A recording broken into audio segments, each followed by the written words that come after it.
자, 이제 우리 자신의 이야기를 한번 좀 나누는 시간을 갖도록 하겠습니다.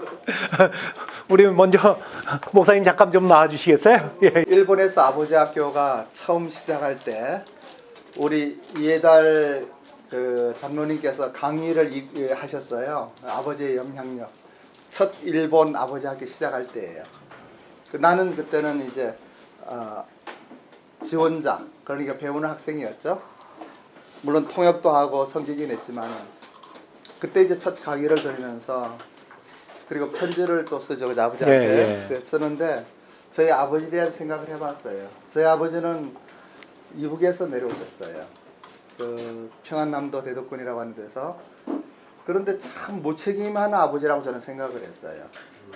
이제 부산에 계시면서 벌떡보면 돈은 좀 벌고 집안은 좋았는데 자주 그냥 산으로 가시는 거예요. 자주. 그리고 또 이제 저희는 이제 좀 특이해요. 왜냐하면은 그 아버님이 또 한 여인을 만나갖고 임신을 시켰어요. 그래서 제 어머니가 여자가 무슨 죄 있냐 들어와라 해서 우리는 한 집에서 우리 작은 어머니와 같이 살았어요.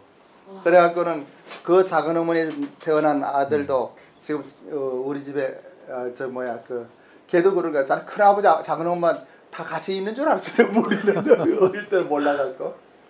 근데 나이가 들면서 이제 자꾸 산에 가시고 이러한 거 보면서 제 마음속에 아버지에 대한 불만이 컸어요. 경제적으로는 뭐 북한에서 온 사람들이 열심히 일했잖아요. 예. 근데 무책임했다. 이런 생각을 했는데 아버지 학교에서 그때 아버지의 영향력을 이렇게 배우고 아버지의 편지 쓰는데 저는 내 아버지가 아니고 또 이제 아버지 학교 강의는 또 좀 달라요. 좀 진해요 좀. 그런데 제 아버지가 아니고 한 남성으로 생각을 해본 거예요. 근데 사돈이 팔촌도 없이 이곳에 내려와갖고 많은 외가 사람을 이렇게 아내로 맞아갖고 그 답답했었을 것 같아요. 예. 그러니까 이 답답하니까 그냥 산으로 이렇게 가신 것 같아요. 그리고 이제 암자의 스님을 어머니로 모시고 우리는 할머니 이제 그러니까는 그 내원사라고 절이 있는데 거기에는 이제 비구니 스님들이 있는 거예요. 거기에 우리 암자도 지어주고 그랬는데 근데 그런 생각하면서 아버지가 너무 불쌍한 거예요. 근데 아버지에 대한 어떠한 이제 뭐랄까 왜 그래 무책임할까 이런 마음이 그냥 눈높이 높더라고요. 아버지 학교에서. 그래서 정말 아버지한테 사랑한다는 고백을 하게 되고 또 아버지를 이해하게 되고 용서하게 되고 뭐 그런 아버지 우리 아버지 학교에서 제가 큰 은혜를 받았었습니다. 예, 나눠주셔서 감사합니다. 박수 부탁드리겠습니다. 저 김여기고요. 네. 아버지에 대한 기억을 떠올려 보면은 어떤 기억이 나세요? 너무 많이 두수갑겠네. 눈물이 날라. 이 나이, 그 젊었을 때는 몰랐는데 우리 아버지는 왜 저렇게 목소리도 크고 화도 잘 내고 엄마하고 싸움 잘하는데 보면은 꼭 아버지가 술 취해가지고 엄마한테 싸움을 거는 것 같고 일방적으로 엄마가 굉장히 엄마는 그런데 이제 왜 그 싸우는가는 몰라서요. 근데 이제 나이가 들어서 생각하니까 그 아버지의 이제 나이 들어서 시간이 있게 되니까 아버지의 그 살아온 그거를 이렇게 막 이렇게 보니까 이제 한번 내가 형제들하고 모여서 아버지 한 그 추억 얘기를 좀 한번 할까 하는데 지금 돌아가신 지 한 3년 돼가지고 뭐 조그마한 땅 문제 때문에 이렇게 좀 별로 잘 지금 냉전인데 약간 말을 별로 안 하고 있는데 그 아버지가 참 특이한 운명으로 그 옛날 사람이라서 그 양자를 갖다가 여기서 전라도에서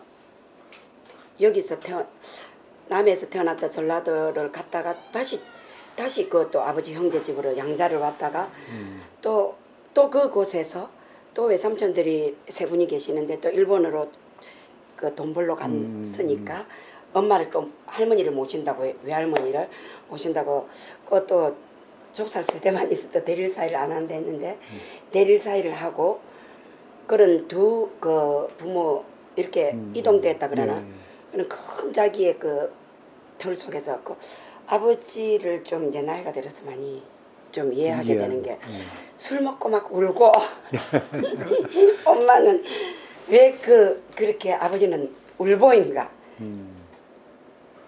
그런 지금 그 모르는 그 마음을 예. 아버지를 이렇게 생각하면은 좀 어떤 부분에서는 조금 서운한 부분도 있지만 또 한편으로 생각하면 아버지의 좋은 또 장점도 있으시잖아요. 그 장점을 좀 한번 어떤 장점이 있으셨는지. 아버지 그렇지는 아니었지만은 이게 참도교라는 게 아버지가 항상 시키면 아버지 시키면 저거가 들려준 게 지금 거의 다 실천하려고 노력하고 잠깐이 생각나. 아, 그리고 얼마 전에 이제 돌아가시면서 그 며느리들은 정이 없으니까 사진을 다 버리려고 내놨는데 네, 그 네. 사진을 내가 너무너무 그렇죠. 너무 지금 보배처럼 내가 가지고 있어요. 아버지 그렇군요. 사진하고 아버지 일기장 예, 예. 그걸 가끔씩 이렇게 쳐다보고 그래요. 아버지는 많이 사랑이 많은 사람이에요. 아마 우리가 생각해 보면은 과거에 우리 부모님 세대에서는 표현들을 잘 못하셔가지고 그냥 윽박지르고 화내시고 이랬지만 사실 마음 가운데서는 자식을 사랑하지 않는 아버지가 어디 있겠어요. 사랑의 표현이 또 다른 방법으로 이렇게 나타나신 네. 게 아닌가 싶은 생각이 우리 아버지는 드네요. 잘 우는 것 속에서 네. 사랑이었던가 생각하고 네, 네. 아들들이 잘못되었을 때는 항상 해초리를 들고 나를 때리라고 네, 네, 네. 그랬을 때 어릴 때는 동생들이 맨날 동생들이 그럴 때 막 우는 거예요. 그래서 네, 네. 이렇게 왜 그게 이제 지나고 나니까 음. 아버지의 그 남다른 그런 자기의 네, 사랑의 네, 표현 네, 네. 그런 교육이었구나 그런 생각이 들고 지금 하나하나 아버지가 항상 지금 아버지의 그 기억을 더듬고 또 내가 따로 그 좀 나름대로 네, 이렇게 네. 기록하고 싶고 그래서 또 형제가 모인 데서 아버지의 그 또 좋은 점을 이렇게 나누고 싶고 아직도 예, 예. 그 욕자라고 예. 화 잘 내고 예. 그런 아버지로만 기억하던 우리 형제들한테 아버지의 이런 부분이 있어서 하고 다시 내가 좀 이렇게 예. 그 너무너무 재밌는 부분들이랑 아들한테 섭섭했던 내용을 적어놓은 그런 거랑 이렇게 사진에 캡처해서 언니들한테 지금 좀 돌리고 있고 난 너를 너무 좋아하는데 넌 나를 왜 이렇게 싫어해 그리고 우리 남동생이 한번 돈을 훔쳐갔나 봐요. 예, 예. 그래서 나는 두 번 다시 잊지 못할 날 그래가지고 남동생이 돈이 훔쳐갔다고 적혀 있었고 예, 예. 그게 너무 이렇게 이런 면을 돌아가시고 나서 보니까 예, 예. 이거 언제 형제들한테 모여서 예, 예. 이거 전부 다 내가 한번 모여서 우리 아버지 추억 한번 좋게 해야 되는데 그런 생각을 하고 그럼요. 있어요. 예, 예, 고맙습니다. 네. 예, 귀한 나눔 해주신 이번엔 남자 우리 분을 한번 모시자. 잠깐 나오시겠어요? 예, 일로 앞으로 나오십시오. 예, 예, 저는 거꾸로 먼저 고마운 것부터 먼저 원래는 예, 예, 아니, 예. 질문할 거니까. 예. 직접 발표하는 게 아니고 그래. 질문하는 예, 예.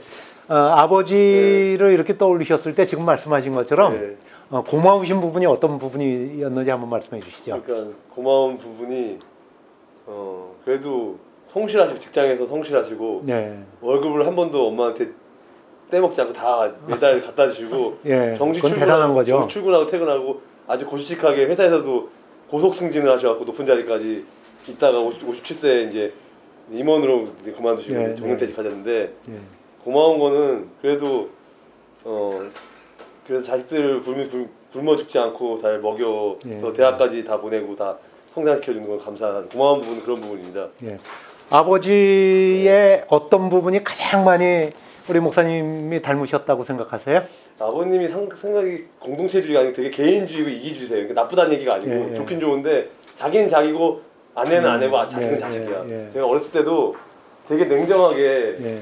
아버지가 세워놓은 기준에 맞지 않으면 좀 욕도 하고 뭐 교회 다녀서 술도 드시고 뭐 새벽까지 술 마시면 2-3시까지 안 재우고 설교하고 뭐 다 아시잖아. 그런 얘기도 있었는데 어쨌든 간에 그래도 제가 잘못한 부분이 더 많은 것 같아요. 제가 더 많이 사기도 많이 당하고 여러 가지로 제가 금전적인 피해를 몇 천만 원의 너무나 큰 손실을 부모님께 드리고 제가 이 나이 때까지 이제 목회도 이제 잘 못하고 사역도 못하고 그냥 선교 훈련만 받는다고 이렇게 돌아다니다가 결혼도 이제 47까지 결혼도 못하고 이 지경이 돼갖고 내가 죄송하고 이제 이미 손자 손녀 볼 나이 지나셨는데 그래도 어쨌든 그런 것보다는 이제 아버님이 신앙이 없으셔갖고 교회를 방학을 너무 오래 하셨고 이제 아버님이 주일 예배라도 나오셔서 좀 신앙을 회복했으면 좋겠어요. 이상입니다. 예. 그 아버지한테 사랑한다라는 고백을 해보신 일 있어요? 아버지 사랑합니다. 고백을 한 기억이 별로 없고요. 예. 아버님한테도 사랑한다는 말을 별로 들은 적이 없고. 그냥, 그럼 저 예. 오늘 기회로다가 예. 저 숙제를 드릴 테니까 예. 아버지 사랑합니다 하면서 꼭 한번 안아드리시겠어요? 네, 알겠습니다. 하겠습니다. 예. 감사합니다. 감사합니다. 예. 우리 목사님 아니야 저기. 예. 여기. 예. 아니 목사님부터 잠깐 먼저 나오시죠. 예.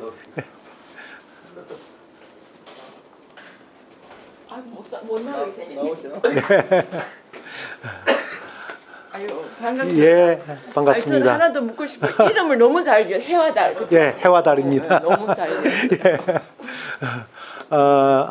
아버지 하면 생각나는 게 어떤 부분이 가장 아버님이 현재 생존해 계신가요? 아유 돌아가셨죠. 돌아가셨어요. 예. 아버지 하면 어떤 부분이 제일 떠오르세요?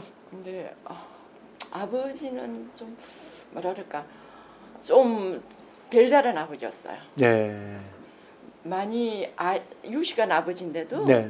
그냥 그 부모님하고 이렇게 안 살았나 봐요. 네. 그래가지고 일본에 가시갖고 네. 의과대학에 또 네. 거기 또 아, 의사분이셨어요? 의사는 아닌데 예, 그때 예. 의과대 근무하셨어요. 아, 의과대학에. 예. 그래가지고 한국에 이렇게 오셔가지고 거기서 엄마랑 결혼하셨어요. 네. 일본에서.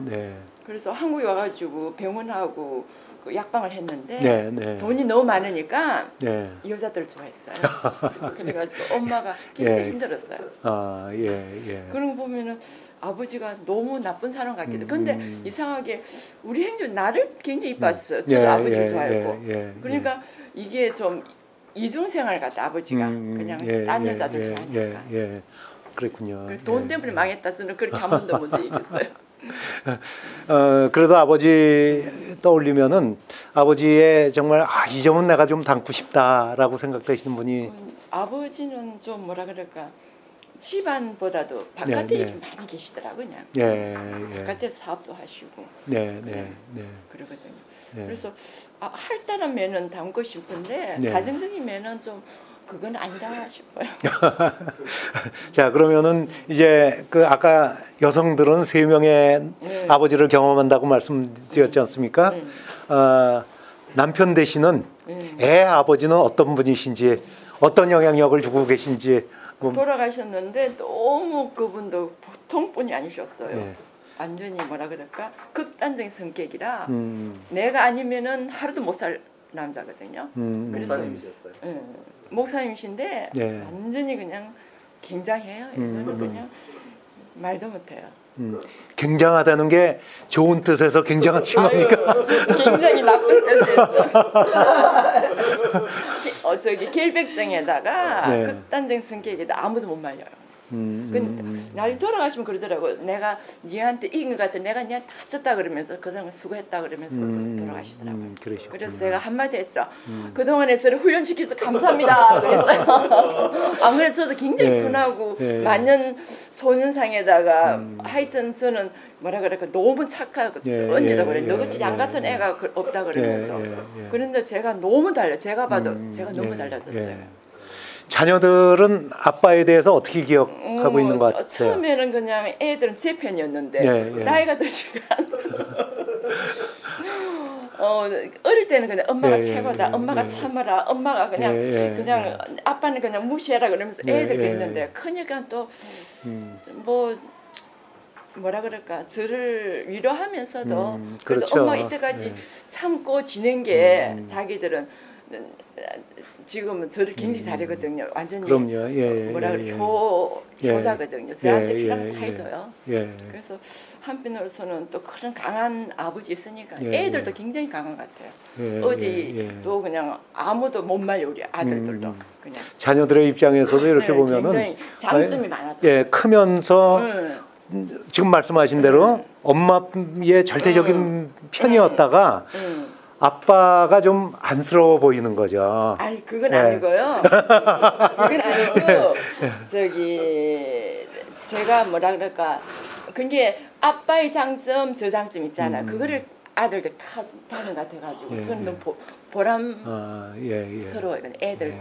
그냥 너무 애들 그러니까 너무 자기를 강하게 키웠다고. 예. 그냥 엄마가 그냥 굉장히 강하게 키웠어요. 하여튼 귀한 나눔 해주셔서 감사합니다. 네. 박수 부탁드리겠습니다.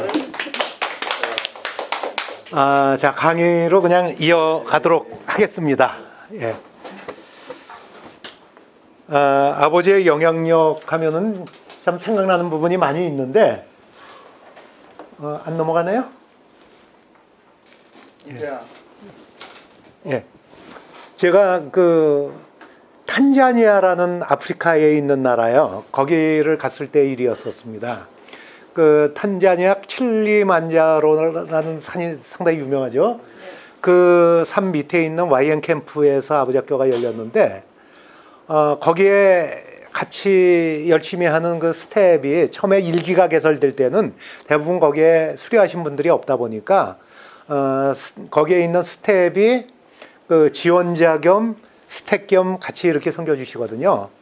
아주 열심히 쉬었던 분이 계세요. 근데 그분이 첫날 아버지의 영향력 강의를 들으시고 해외 같은 경우에는 뭐 일주일씩 매주 토요일마다 이렇게 하는 것이 어렵기 때문에 왜 안 넘어가네요? 네. 넘어갔습니까? 예. 하는 것이 어렵다 보니까 며칠을 붙여서 하거든요. 그 다음날 안 나오신 거예요. 그래가지고 휴대폰도 그때 없고 하니까 사람을 보내서 어떻게 됐는지 가봐라라고 했는데 갔다 온 사람이 하는 얘기가 아파서 못 나온대요. 이렇게 이야기를 하는 거예요. 본인이 말라리아에 걸렸대요. 이렇게 이야기를 하니까 저 거짓말이다. 저희를 초대했던 선교사님이 오늘 하여튼 끝나고서 저랑 같이 한번 가보자. 그래서 갔습니다. 뭐 가보니까 누워 있더라고요. 그 선교사님은 현지 아프리카 분하고 결혼하신 한국인 선교사님이셨는데 저한테는 옆에서 늘 통역해 주시면서 말씀하셨는데 머리 한번 만져볼게 이러니까 놔두라고. 너 열 없잖아. 너 말라리아 아니잖아. 이렇게 이야기를 하니까 가라구나. 아버지 학교 안 할 거라고. 왜 그래? 이러다 보니까 도대체 아버지 학교는 왜 이렇게 사람을 힘들게 만드느냐고. 저도 상당히 당혹스러웠죠. 이야기를 듣다 보니까 이분이 눈물을 툭툭 흘리면서 하는 이야기였는데 자신의 아버지는 아내가 14명이었대요. 이슬람권이 그쪽이 강하고 이러다 보니까 뭐 여자를 돈만 있으면 많이 얻는 거는 뭐 아무렇지도 않고 이런 상황이기 때문에 근데 아버지가 자신의 엄마를 그래도 예뻐하셨기 때문에 자주 왔는데 와서 아버지의 권위를 나타내는 유일한 방법이 때리는 거였다라는 거죠. 엄마를 때리고 아이를 때리고 그래서 이 형제의 마음 가운데서 늘 어떤 생각이 있었냐면 아버지가 오지 않았으면 빨리 죽었으면 하는 생각이 들면서도 조금 안 오면은 왜 아버지가 안 오실까? 엄마는 기다릴 텐데 이런 애증의 마음이 막 교체했다는 거예요. 근데 아버지가 딱 돌아가실 때에 본인 생각은 이제 나는 아버지와의 악연은 끝났다. 다시는 아버지를 생각하지 않을 거다. 그리고 예수를 믿으면서 생각한 것이 나의 진정한 아버지는 예수님이기 때문에 나는 육신의 아버지는 이제 다 잊으면서 살아갈 것이다 라고 생각을 했다는 거예요. 아버지 학교가 열린다고 하니까 본인도 열심히 준비해서 좋은 아버지 되는 그 교육을 받으려고 딱 들어갔는데 첫날 첫 시간이 아버지의 영향력을 강의를 딱 들으면서 내 마음속에서 지워버렸던 아버지를 왜 또 기억하게 하는가. 그리고 뭐 숙제를 아버지에게 편지를 쓰라고? 난 쓸 수가 없어. 아니, 아버지 학교는 안 할 거야. 이렇게 생각을 했다는 거죠. 이분이 세 번째 만남부터 참여를 했습니다. 아버지의 사명, 아버지의 영성, 아버지의 가정을 하면서 지금 현재는 얼마나 열심히 아버지 학교를 섬기는 스텝이 됐는지 모르겠어요. 자, 아버지의 영향력을 왜 우리가 배우는가? 아버지에게 영향을 안 받은 사람이 없다라는 거죠. 좋은 영향력, 긍정적인 거, 부정적인 거 함께 받으면서 그러면 부정적인 영향력을 받았던 사람은 어떻게 하느냐는 거예요. 그래서 키워드가 관계 회복입니다. 내가 내 육신의 아버지와의 관계가 회복되어야만이 내 남편과의 관계, 내 자녀들과의 관계가 같이 회복되어질 수 있는 거예요. 그럼 이것을 성경을 통해서 그 모델을 어디에서 제시해주고 있는가? 이 부분을 보면 요셉의 이야기입니다. 요셉이 형들로부터 미움을 산 이유가 뭡니까? 아버지의 편애였어요. 형들로부터 죽임을 당할 뻔했지 않습니까? 구덩이에 던져 넣어놨고 구덩이에서 기어 나오니까 이 아이를 어떻게 할 것인가 이야기하다가 결국은 노예로 팔아버렸지 않습니까? 그리고 보디발의 아내의 유혹을 물리치기 위해서 갖은 애를 쓰다가 결국은 감옥에 갇히기도 하고 또 꿈 해몽을 통해서 나중에 그 애굽 땅의 총리까지 되지 않았습니까? 그런데 식량을 구해러 온 그 형들을 만나면서 여기서부터가 너무 중요한 것 같아요. 이 형들 앞에서 내가 당신들이 노예로 팔았던 내 동생 요셉입니다라고 이야기했을 때 형들은 얼마나 무서웠겠어요? 얼마나 두려웠겠어요? 그때 요셉이 한 이야기가 있죠. 하나님이 우리 가정을 살리기 위해서 형들보다 앞서서 나를 이곳에 먼저 보내주셨다. 나를 보내주신 이가 형들이 아니라 바로 하나님이었다라고 고백을 하고 있다는 사실이죠. 이게 바로 우리가 살아가는 거에 대한 의미요법이에요. 우리는 과거와 현재와 미래를 향하여 살아가고 있는데 과거에 묶여 있다 보면 어떤 현상이 일어나는가? 미래로 나아갈 수가 없어요. 과거에 얽매여 있는 그 부분이 오늘의 현재를 묶어놓고 있다는 사실입니다. 그렇기 때문에 용서라는 것이 무엇인가? 내 마음 가운데 선포예요. 나는 과거에 매여 있지 않겠다. 이제부터는 나의 길을 걸어가겠다라는 선포가 있었을 때 오히려 화해는 너무너무 쉽게 다가올 수 있다는 겁니다. 자, 그분으로 왔을 때 이제 아버지는 어떤 역할을 해야 되는가? 이 자리에 어머니들이 계시니까 어머니들이 이제 남편들에게 바로 아버지는 이런 역할을 해야 된대 라는 것을 말씀해 주셔야 된다는 거죠. 결속하는 기능이 있고요. 사랑하는 기능, 그 다음에 인도하는 기능, 파송하는 기능, 이 네 가지가 있는데 한 가지 한 가지를 한번 같이 살펴보도록 하겠습니다. 결속하기. 자, 가정에서 아버지는 어떤 역할을 해야 되는가? 바로 가정에서 코치와도 같은 역할이라는 거예요. 우리가 2002년도 월드컵 때 4강까지 이루는 그 신화 같은 일을 만들어냈죠. 그때 늘 이야기가 나오는 그 감독이 누구였습니까? 히딩크라는 감독이 있었지 않습니까? 히딩크 리더십, 뭐 그 이후에 여러 가지 책들도 나오고 했었는데 내 자녀들을 현재의 모습으로 바라보니까 늘 부족해 보이는 거예요. 늘 질책할 것이 많은 거예요. 그런데 5년 후, 10년 후에 잘 돼 있을 내 자녀에 대한 모습을 왜 그리지 않습니까? 왜 그것을 칭찬해주고 격려해주지 않습니까? 바로 여기에서 문제가 있다는 거예요. 그래서 아버지는 자녀들에게 소속감을 줘야 됩니다. 가치감을 줘야 됩니다. 그리고 이것보다 더 중요한 것이 자신감을 줘야 된다는 거죠. 연령에 따른 아버지의 역할은 조금씩 달라질 수 있죠. 중요한 것은 아주 자녀가 어렸을 때는 옆에서 잘 케어해주는 보호자의 역할만 해주면 된다는 거예요. 그런데 자녀가 이제 사춘기를 겪으면서 성장해 나가면서 그 자녀를 항상 어린아이로만 취급한다면은 그 아이는 튀어나가려고 하겠죠. 여기에서 학령기 7세에서 13세는 격려자의 역할, 청소년기에는 상담자의 역할, 그리고 성인이 되었을 때는 동반자로서 같이 그 모든 부분을 들어주고 이해하고 격려해 주는 것들, 이런 부분이 너무너무 중요하다는 사실입니다.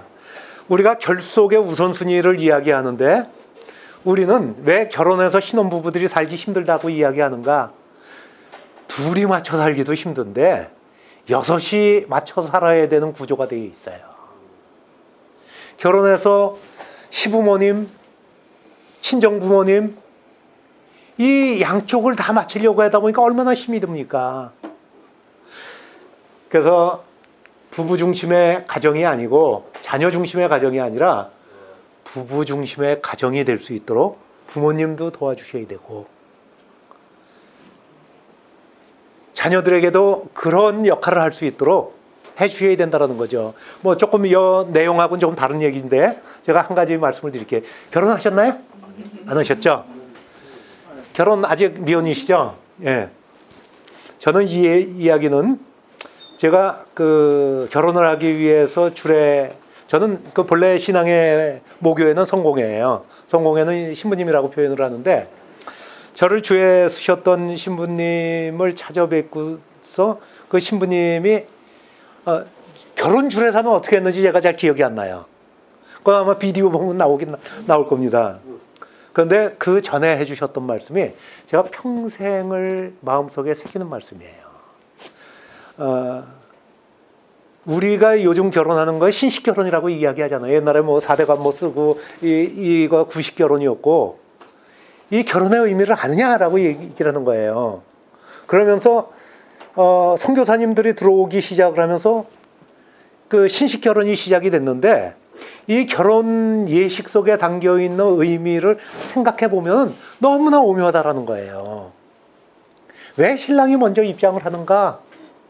신랑은 한 가정의 제사장이고 머리이고 가정의 중심이기 때문에 그렇다. 그래서 남자로서 먼저 입장을 하면서 이 가정을 내가 이끌고 나간다라는 각오를 가져야 된다. 왜 어른들이 늘 상석에 앉아야 되는데 결혼식 날만큼은 단상 위에는 주례자와 신랑 신부만 올라가고 밑에서 부모님이 앉아 계실까? 이것은 이제부터는 나는 후원자요, 동반자요, 동역자라는 사실이기 때문에 그렇다라는 말씀하시는 거예요. 그러면서 왜 양쪽에 그 하객들이 있는 가운데서 정중앙을 지나가는가? 이거는 창세기 15장에 나오는 아브라함과 하나님과의 언약을 말씀해 주시더라고요. 창세기 15장에 보면은 정말 모래알 같은 많은 자손을 너한테 주겠다라는 말씀을 하시면서 그 사이에 횃불이 지나갔더라. 하나님과의 언약 속에서 그 이야기가 나오면서 바로 그것과 마찬가지로 정중앙을 지나가면서 결혼이 단순한 의식이 아니라 하나님 앞에서의 언약이라는 것을 잊지 마라. 그리고 신부의 하얀 면사포는 바로 순결을 이야기한다. 이 순결은 여자만 지키는, 아내만 지키는 것이 아니라 바로 남편이 지켜야 될 것이다 라는 말씀을 해주신 것이 결혼 올해 39년 차에 접어들었음에도 불구하고 살아가면서 마음속에 새기는 그런 말씀이 되었습니다. 두 번째는 사랑하는 거예요. 근데 한국의 아버지들이 또 한국의 많은 분들이 아까 조금 전에도 아버지 사랑합니다라는 말씀 못 하셨다 그랬잖아요. 자, 그것과 마찬가지로 정말 표현을 잘 못하는 부산 지역에 한번 찾아가 가지고 사랑의 표현에 대한 부분을 한번 영상으로 보시도록 하겠습니다.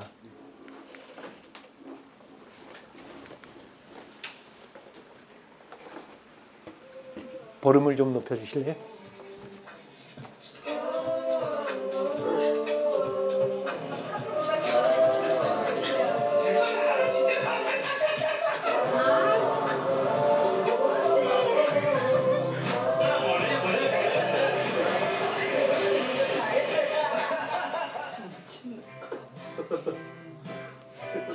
사랑해. 어떻게 돼? 사랑한다는데. 사랑한다. 내 이런 말 처음 들어봐?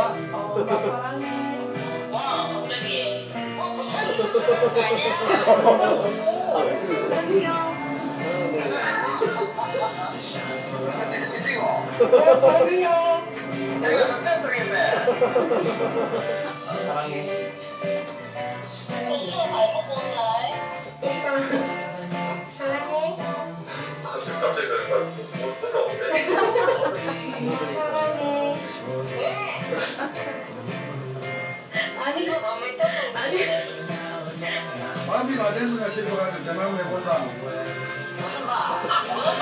밥이 있나? 다른 밥이 사랑해 하면 끝나는 거지. 사랑해 엄마. 우리 아들 마음 알겠네. 고마워요. 엄마 사랑해. 근데 왜 그런 말 하는데? 그냥 하고 싶어서. 솔직하게 말을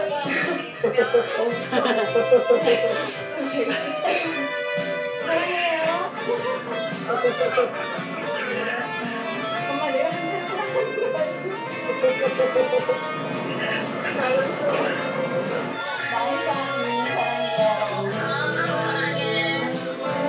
사랑한다고. 고마워.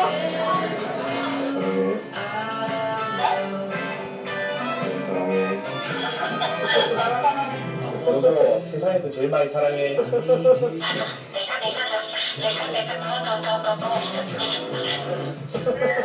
아니 사랑한다고 그만하고 싶었어. 땡큐. 사랑해요. 사랑해요.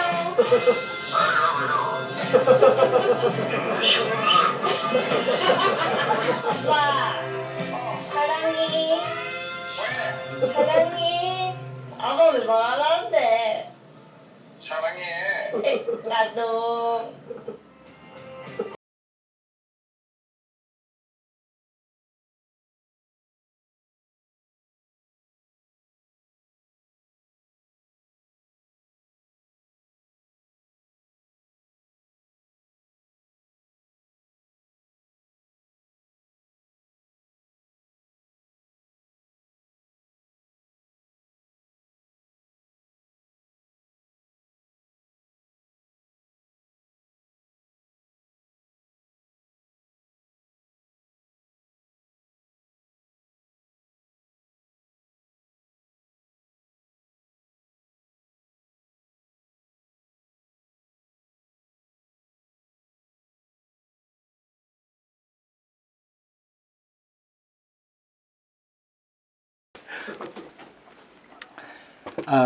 이 영상을 보면서 얼마나 표정들이 사랑한다라는 표현을 하라니까 밝아집니까?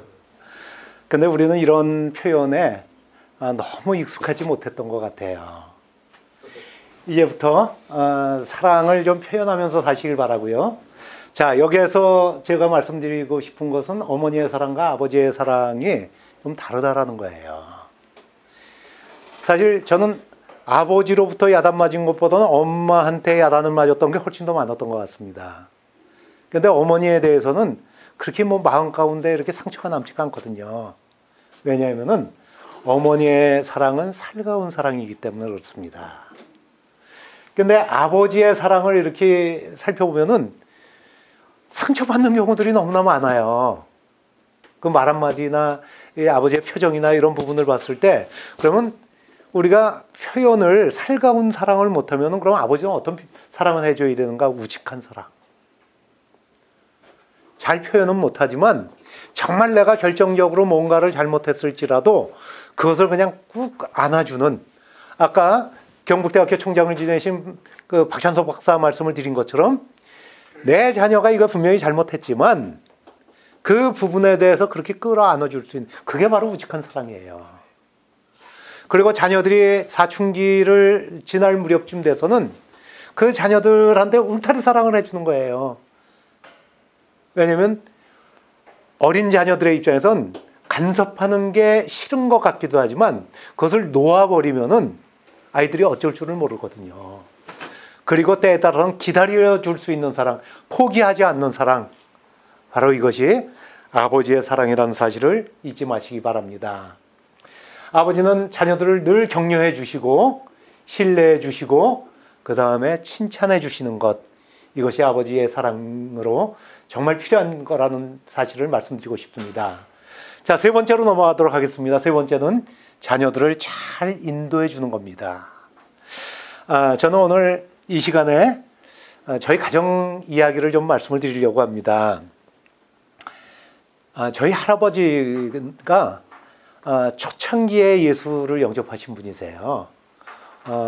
언제 영접을 하셨냐면 1896년도에 영국 선교사로 오셨던 존 코프 선교사님을 통해서 예수를 영접하게 됐고요.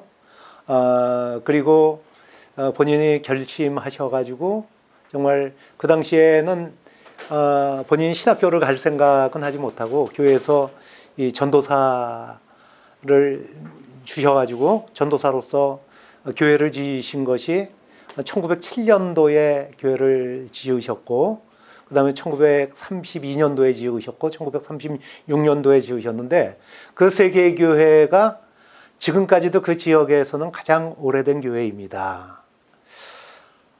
그럼에도 불구하고 저희 아버지는 상당히 할아버지에 대한 원망이 많으셨어요.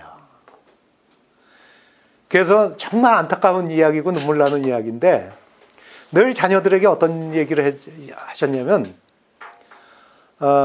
뭐든지 적당히 하는 게 좋은 거야. 네 할아버지를 봐라. 얼마나 박복하냐. 자식 다 잃고 재산 다 잃어버리고 마지막 여생을 보내셨던 것이 1907년도에 지으셨던 그 교회의 사택에서 계셨었거든요. 교회 골방에 사는 게 보기 좋으냐? 아버지는 아버지대로 마음 가운데 상처가 있으셨기 때문에 그런 말씀을 하셨지만 그 영향은 자식들이 교회를 안 나갔던 거예요. 큰형님도 교회를 떠났고 작은형님도 교회를 떠났고 유일하게 신앙생활을 해왔던 것은 어머니와 누님과 저였습니다. 형님들이 모여서 하는 이야기가 그런 이야기였죠. 그러심에도 불구하고 아버님이 교회는 또 빠지지 않으셨어요. 갔다 와서 비판하시고 형님들이 모이면 그런 얘기를 하더라고요.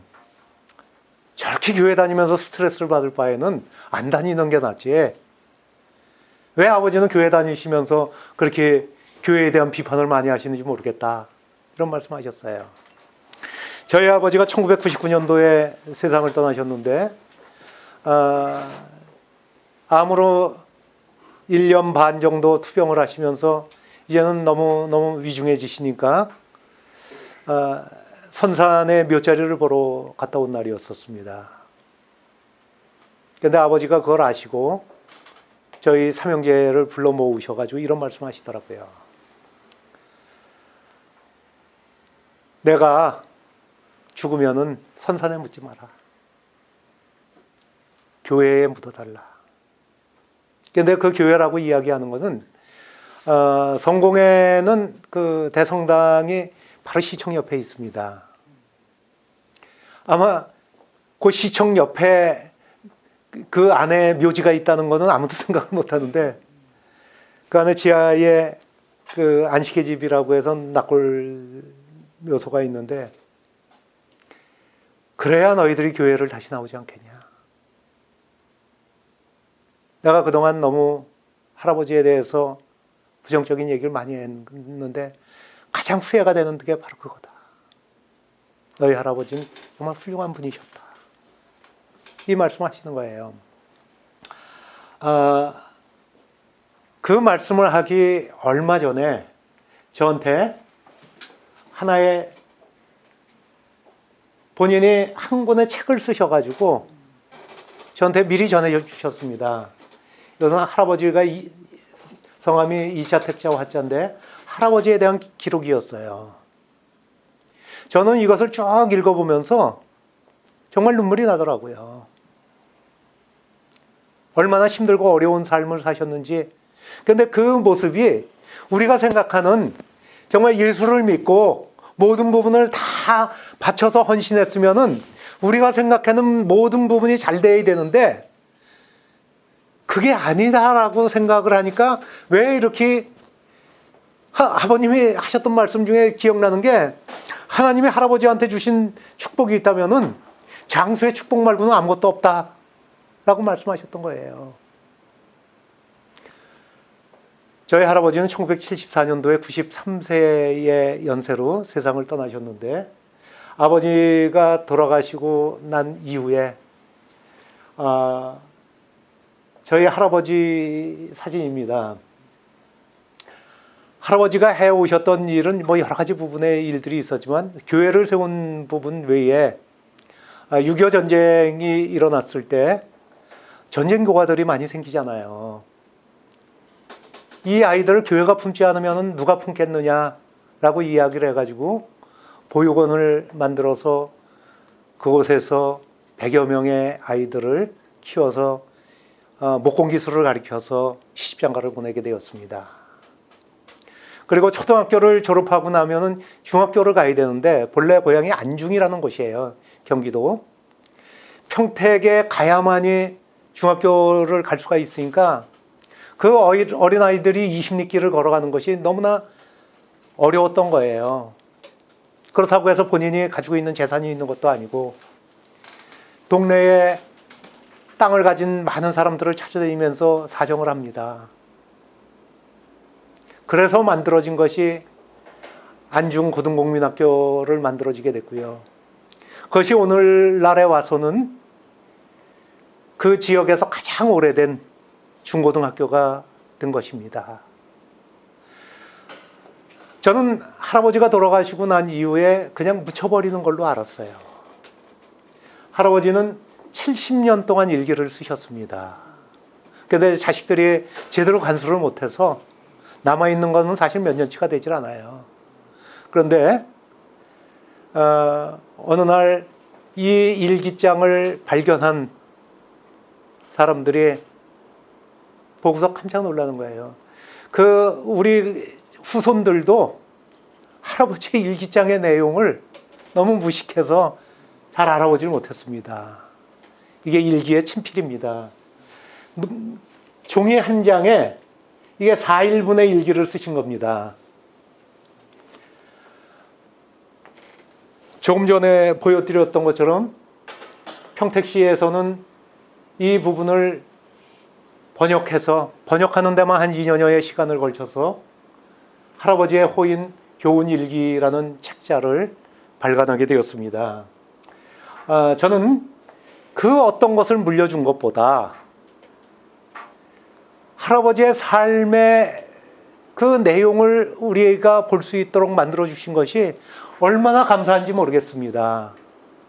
그리고 더욱 감사드리는 것 중에 하나는 일기의 내용 중에서는 뭐 정말 나라를 걱정하는 거, 가족들을 사랑하는 마음, 하나님에 대한 것 여러 가지가 있지만 전체의 반 이상이 하나님에 대한 글이었음에도 불구하고 이 글이 가족들에 의해서 발간이 된 것이 아니라 오히려 나라에서 이런 부분을 만들어 주셨다는 것이 얼마나 감사한지 모르겠습니다.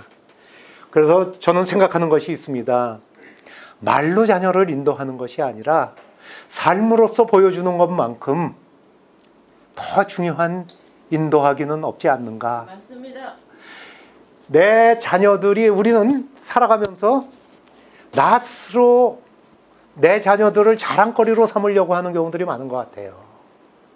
오히려 그것보다는 자녀들이 내 아버지를 바라보면서 우리 아버지에 대한 자부심과 우리 아버지에 대한 정말 프라이드가 있는 것이 자부심을 갖는 것이 훨씬 더 중요한 것이 아닌가라는 생각을 해보았습니다.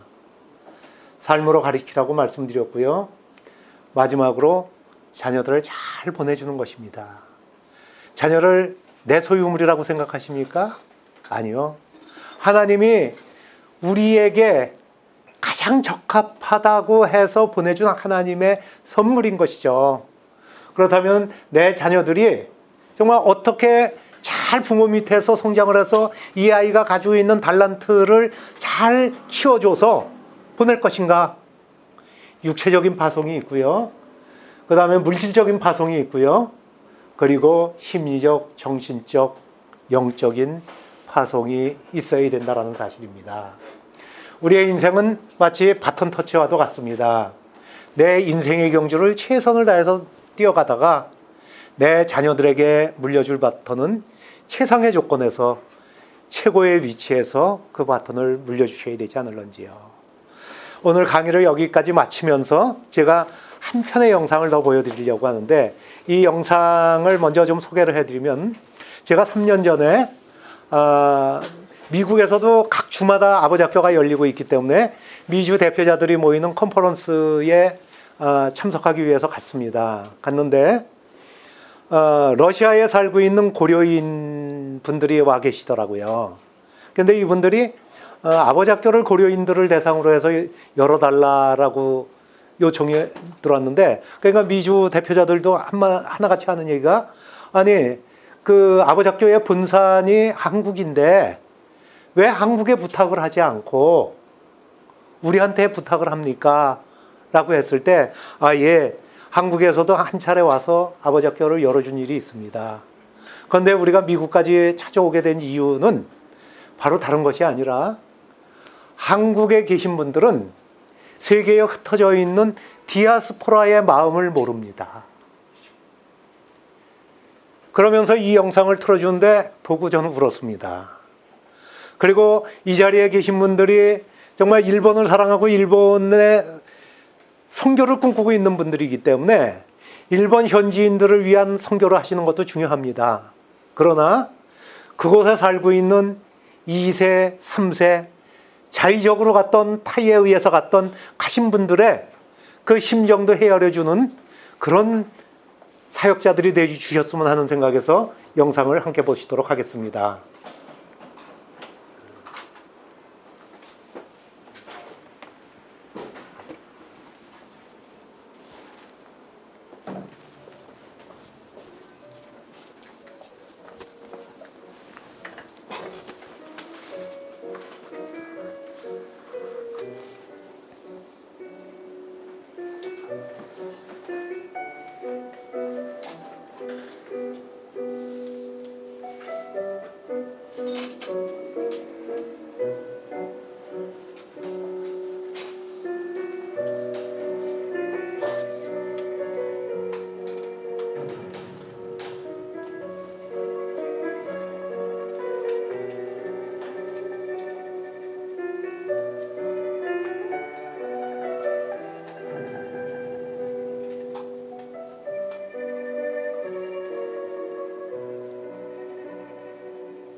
오늘 만날부터 늙은 노인이 죽는 것까지 다 지라.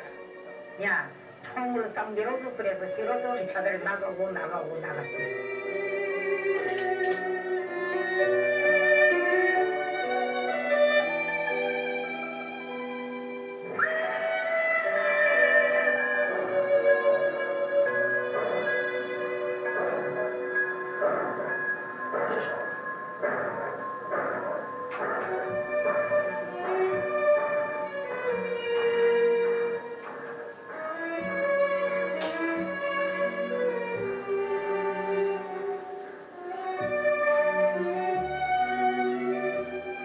조금만 하고 좀 똑똑한 사람은 다 내.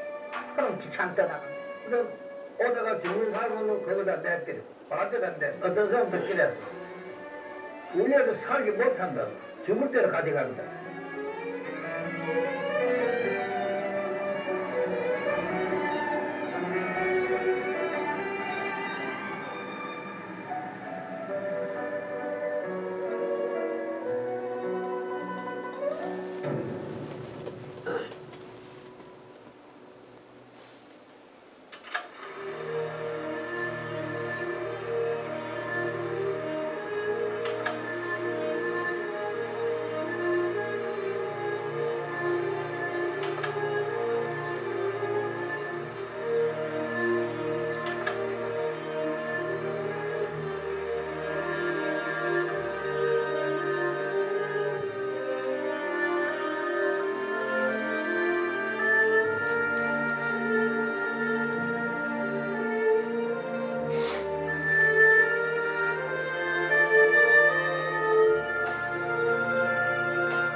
아버지야